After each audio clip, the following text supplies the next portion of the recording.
لا حول ولا قوة إلا بالله العلي العظيم.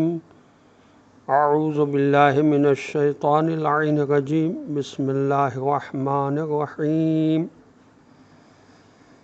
إلى الله مرجعكم وهو على كل شيء قدير. اللهم صل على محمد وآل محمد وعجل فرجهم.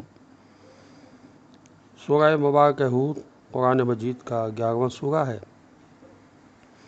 اس کی 4 نمبر کی آیت کریمہ کی تلاوت کا شرف میں نے حاصل کیا، جس کا ترجمہ یہ ہے: الی اللہ مرجعکم،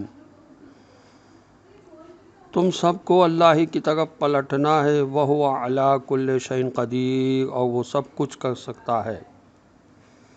انسان کے ذہن میں یہ بات ہمیشہ رہنا چاہیے کہ اس کا خالق، اس کا مالک پروردگار ہے۔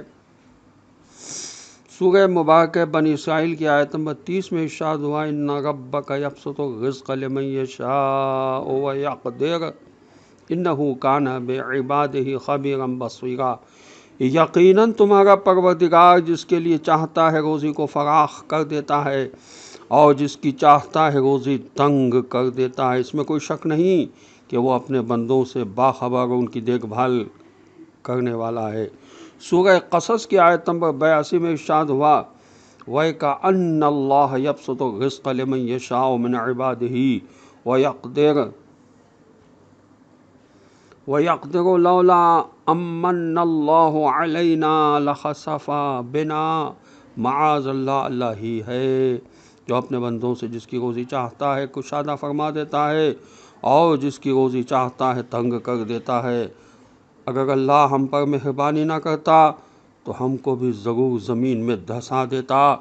سورہ سبا کی آیت نمبر 36 میں ارشاد ہوا: قُلْ إِنَّ رَبِّي يَبْسُطُ الرِّزْقَ لِمَن يَشَاءُ وَيَقْدِرُ وَلَٰكِنَّ أَكْثَرَ النَّاسِ لَا يَعْلَمُونَ۔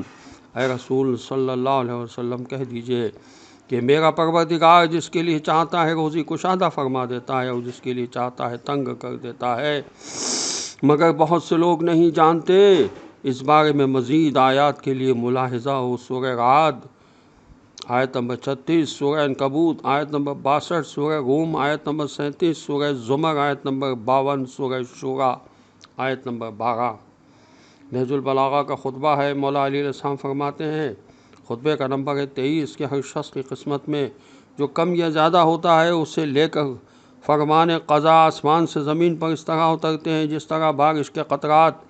لہٰذا اگر کوئی شخص اپنے بھائی کے اہل و مال اور نفس میں وسعت اور فراوانی پائے تو یہ چیز اس کے لیے کبیدگی خاطر کا سبب نہ بنے۔ مولا علی علیہ السلام فرماتے ہیں، غرر الحکم میں یہ حدیث ہے کہ رزاق خدا کے علاوہ رزق کے روکنے یا بھیجنے کا اختیار اور کوئی نہیں رکھتا۔ رزاق صرف خدا ہے۔ نہج البلاغہ کا خطبہ نمبر 90 میں مولا علی علیہ السلام فرماتے ہیں، اس اللہ تعالیٰ نے سب کو روزی بانٹ رکھی ہے، وہ سب کے عمل و کردار اور سانسوں کے شمار تک کو جانتا ہے۔ عزیزان محترم، رزاق عالمین اللہ تعالیٰ ہی ہے۔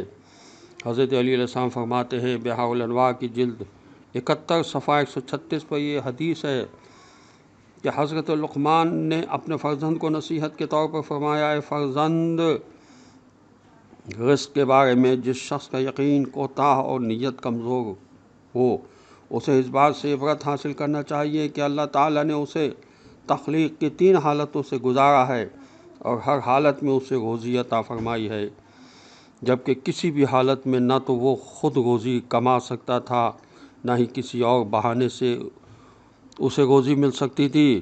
پھر اسے چوتھی حالت میں بھی وہی روزی عطا فرمائے گا جس نے 3 حالتوں میں اسے روزی دی ہے۔ وہ اس کی ماں کے شکم میں، اس کی ماں کے دودھ سے، اور والدین کی تک و دو سے، یہاں تک کہ وہ بڑا ہو کر عقلمند ہو جاتا ہے اور اپنے لیے خود روزی کمانے لگتا ہے۔ پھر اس کا دل تنگ ہونے لگتا ہے، اپنے رب کے بارے میں بدگمانیاں کرنے لگتا ہے، اپنے مال میں واجب شدہ حقوق کا انکار کرتا ہے، اور اپنے اہل و عیال پر خرچ کرنے میں بخل سے کام لیتا ہے۔ رزق کے کم ہو جانے کے خوف سے اور خداوند عالم کی ذات پر بے یقینی کی بنا پر وصلی اللہ علی محمد وآلہ الطیبین الطاہرین، والسلام علیکم ورحمۃ اللہ وبرکاتہ۔